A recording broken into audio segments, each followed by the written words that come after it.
The largest organ of elimination is the skin. Very large surface area, and it's got lots of little holes called pores in it. Dr. Kellogg, very famous doctor from over 100 years ago, who wrote many, many books on health, he called the pores in the skin millions of little sewers. And of course, what are sewers? They're throwing off waste. So your skin has certain needs for it to be an effective organ of elimination. It needs to breathe. So allow your skin to breathe by being very mindful of the clothes that you put next to your skin. There are many natural fibres we would be aware of: cotton, silk, linen, wool, flax, hemp, bamboo. There's many natural fabrics today, but you might not be aware of 3 natural fabrics that are made from wood pulp. One is rayon, one is tencel, T-E-N-C-I-L, and the other is viscose. Viscose is very popular in many fabrics today. There's actually a 4th, and it's modal, M-O-D-A-L. It's the cellulose spun from the birch tree. Hello and welcome back. I'm Barbara O'Neill, and today we're talking about a topic that many people, especially as they age, are concerned about: collagen, wrinkles, and skin health. Our skin is the largest organ in the body, and it's often the first place we notice the effects of aging. Collagen plays a key role in keeping our skin firm, elastic, and youthful. But did you know that after the age of 25, collagen production starts to decline by about 1% every year? By the time we reach 50, our collagen levels could be nearly 30% lower, leading to wrinkles, sagging skin, and other issues. In this video, I'll explain what collagen is, how it impacts your skin, and what you can do to support its production naturally. We'll also look at common skin problems and how you can address them with simple lifestyle changes and the right nutrients. As a thank you for joining me today, we're giving away 100 free copies of my best-selling book to subscribers. So if you haven't yet, hit subscribe, like this video, and comment why you want to win.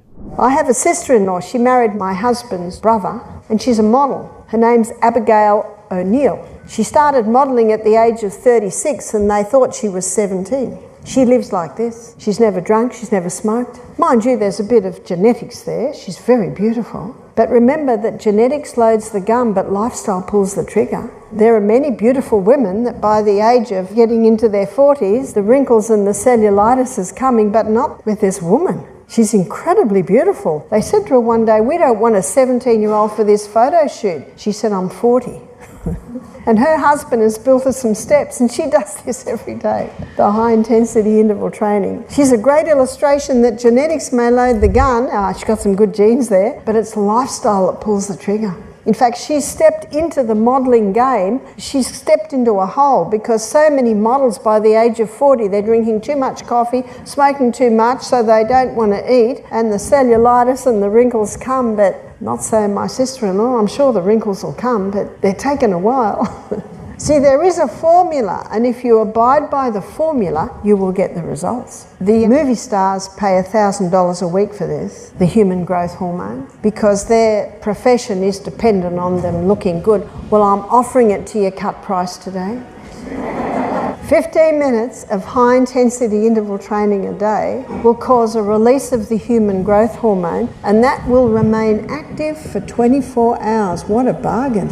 If you don't think you've got 15 minutes in a day, it's time to do an assessment of what you do with your time.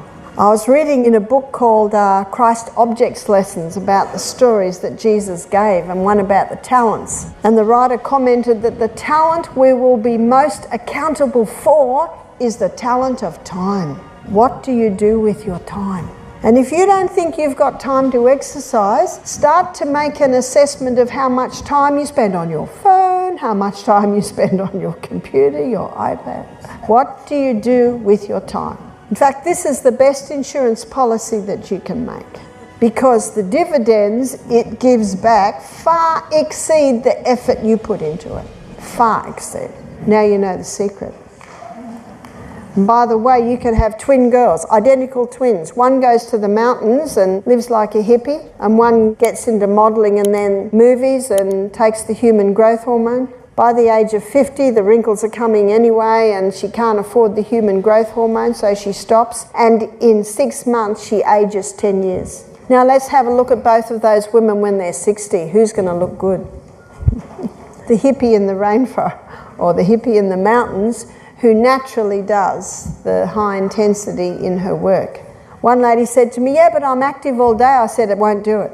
You've got to take that little chunk to do this high intensity. Because at the end of it, you're going to need a shower or dive in the creek because you're pushing yourself to the extreme. Some people are a bit scared to do that. They think they'll have a heart attack. No one's ever had a heart attack doing this. To reduce wrinkles and improve collagen production, it's essential to understand the factors that degrade collagen and the habits that can boost it. Collagen is the most abundant protein in your body, responsible for the elasticity and strength of your skin. However, as you age, collagen production naturally declines, leading to wrinkles, sagging, and other signs of aging. The good news is lifestyle changes and targeted interventions can slow this process and even stimulate collagen production. First and foremost, your diet plays a pivotal role in maintaining healthy skin. Consuming foods rich in vitamin C, such as citrus fruits, strawberries, and bell peppers, can boost collagen synthesis. Vitamin C is critical for stabilizing and cross-linking collagen molecules. Additionally, eating foods high in protein, like eggs, fish, and lean meats, provides your body with the amino acids it needs to build collagen. Bone broth, a popular choice among beauty enthusiasts, is rich in collagen itself and can support skin elasticity when consumed regularly. Hydration is equally important. Drinking plenty of water helps maintain skin moisture, which reduces the appearance of fine lines and wrinkles. Complement this with healthy fats, such as omega-3 fatty acids found in salmon, walnuts, and flax seeds. These fats help strengthen your skin barrier, keeping it plump and youthful. Sun exposure is one of the most significant factors in premature aging and collagen degradation. Ultraviolet UV rays penetrate the skin, breaking down collagen and creating free radicals that accelerate the aging process. Protect your skin daily with sunscreen that offers broad spectrum coverage and at least SPF 30. Wearing a hat and sunglasses can provide extra protection for delicate areas like your face and neck. Incorporating skincare products with proven active ingredients can also work wonders for reducing wrinkles. Retinoids, a derivative of vitamin A, are well known for boosting collagen production and improving skin cell turnover. Look for products containing peptides which signal your skin to produce more collagen. Hyaluronic acid is another excellent ingredient. It attracts water to your skin, giving it a hydrated, plump appearance that minimizes wrinkles. Exfoliation can enhance collagen production as well. Regularly removing dead skin cells with gentle exfoliants encourages new cell growth, improving texture and tone. Just be cautious not to overdo it, as excessive exfoliation can damage your skin barrier. Beyond skincare, certain non-invasive treatments can provide dramatic results. Laser therapies, microneedling, and radiofrequency treatments stimulate collagen production by creating controlled micro-injuries to the skin, prompting it to heal and regenerate. If you're considering these treatments, consult a qualified dermatologist to determine what's best for your skin type and concerns. Stress management is another overlooked but crucial factor. Chronic stress can increase cortisol levels, which accelerates skin aging. Incorporating relaxation techniques like meditation, yoga, or simply spending time in nature can reduce stress and its impact on your skin. So we've got 4 organs of elimination in the body. So the 4 organs of elimination are important to assess when you're looking at skin diseases. So number 1 organ of elimination is your skin. The skin is an organ of elimination. And so often you will get skin diseases happening because the body's eliminating. Number 2 organ of elimination is your lungs. That's why to help your skin, you must be breathing in fresh air.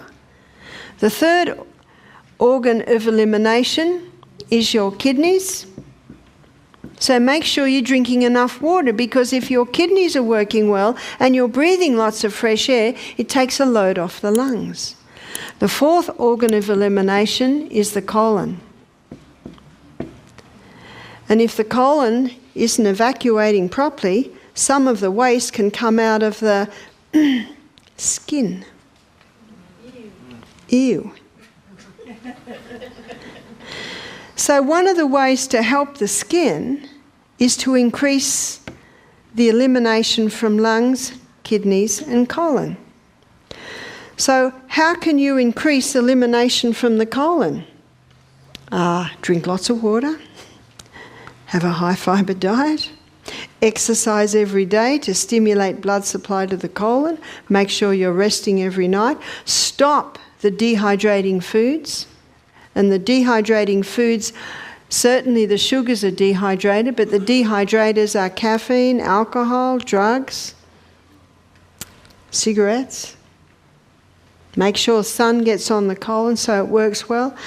Last night I gave you a tea that stimulates the colon to work. So when you stimulate the colon to be evacuating, ideally, twice a day is ideally, once is a must. Make sure you're breathing the fresh air and drink lots of water, little by little by little. And that can help the lung, that can help the skin. So the skin, it's almost out. So when I said to this lady, she's still scratching.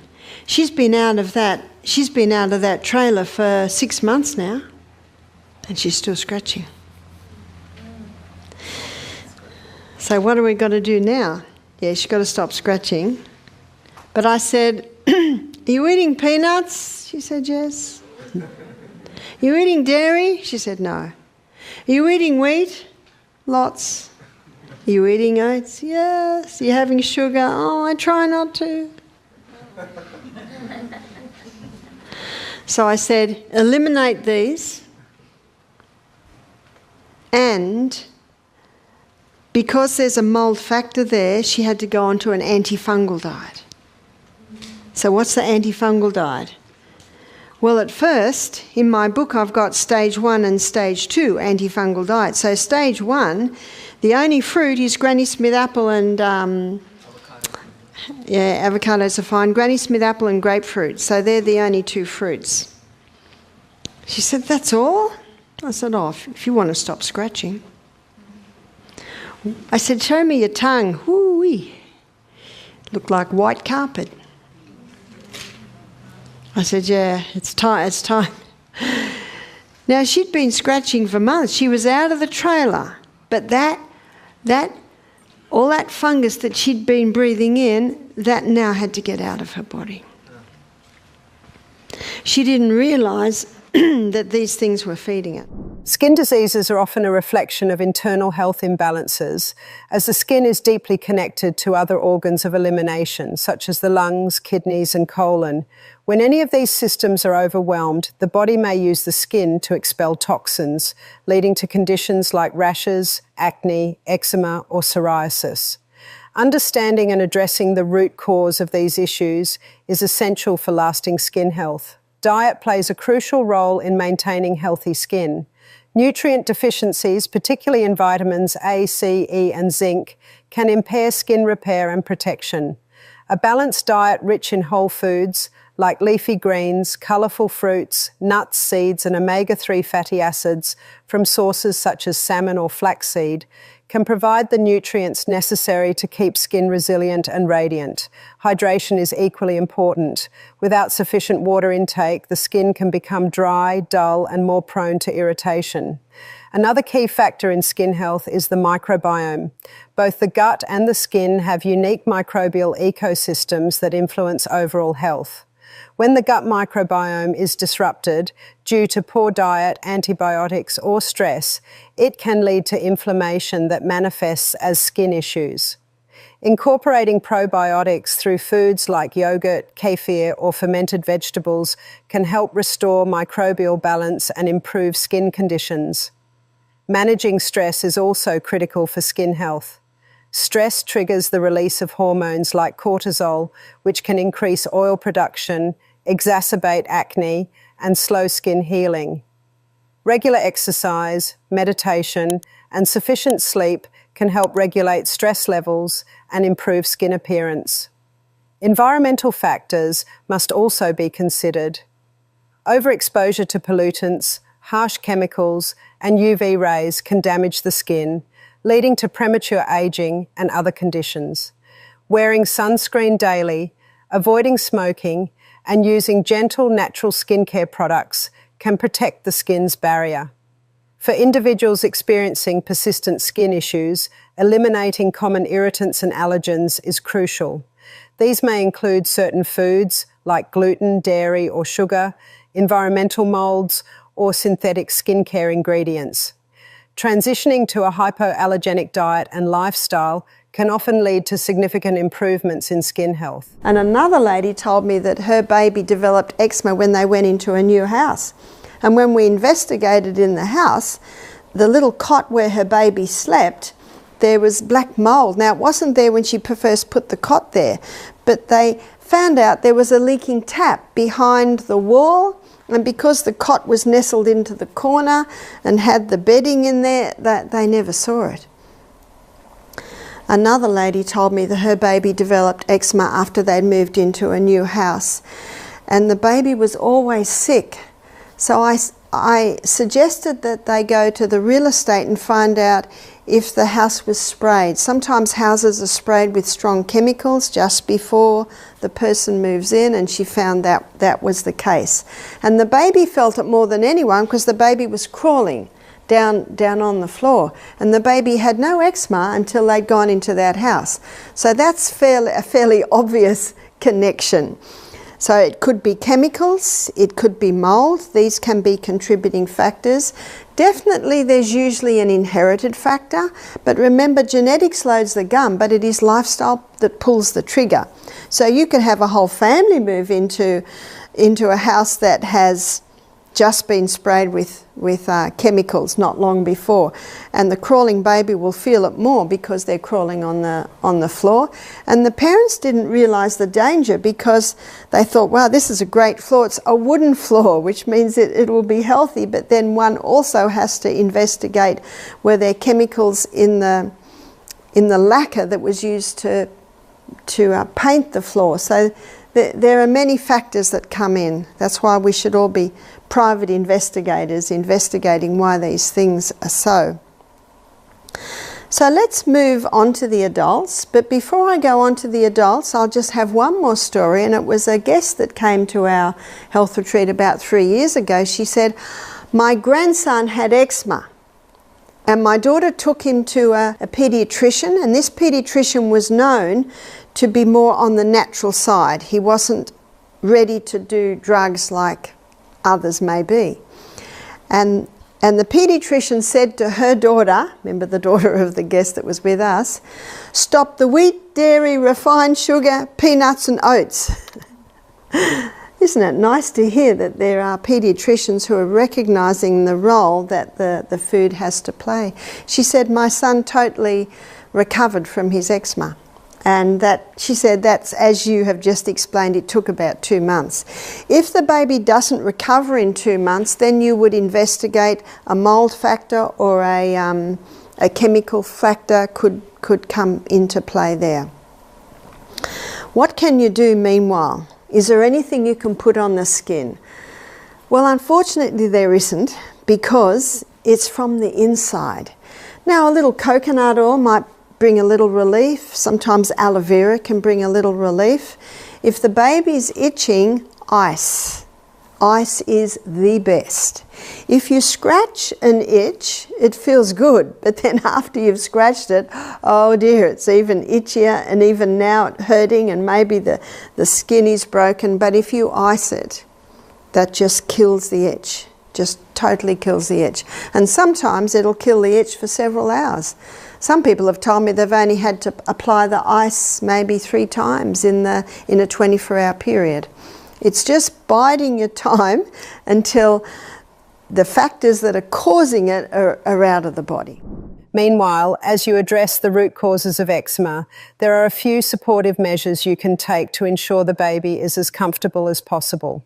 Aside from using ice to reduce the itch, it's essential to keep the skin hydrated. While topical solutions won't cure eczema, they can help minimize irritation. Coconut oil, as mentioned, is gentle and natural. However, ensure it's organic and cold-pressed to avoid additional irritants. If coconut oil doesn't work, you might try pure shea butter, as it can form a protective barrier over the skin. Beyond skin treatments, creating an optimal living environment can make a significant difference. Start by ensuring the baby's room has clean, filtered air. If there's any chance of mold, a dehumidifier can help reduce moisture levels and prevent its growth. Regularly check for hidden water leaks in walls, ceilings, or under sinks, as these can foster mold even in the cleanest of homes. Washing the baby's bedding and clothes with a natural, fragrance-free detergent is also crucial. Many commercial detergents contain harsh chemicals that can aggravate sensitive skin. Nutrition plays an equally vital role. If the baby is breastfeeding, the mother's diet might need to be adjusted. Eliminating common allergens like dairy, wheat, peanuts, and refined sugar, as recommended by the pediatrician earlier, can significantly impact the baby's health. For formula-fed babies, switching to a hypoallergenic formula may be necessary. Always consult a healthcare professional before making any significant dietary changes. Eczema often has an emotional and psychological toll, not just on the child, but also on the parents. The frustration of seeing a baby uncomfortable and the feeling of helplessness can be overwhelming. Parents must practice self-care and seek support from friends, family, or even online communities where others share similar experiences. Knowing they're not alone can be a huge relief. Thank you for watching. I hope this helped you understand how collagen impacts your skin and what you can do to keep it healthy. If you enjoyed this video, please like and subscribe for more tips on improving your overall health. Take care, and I'll see you in the next one.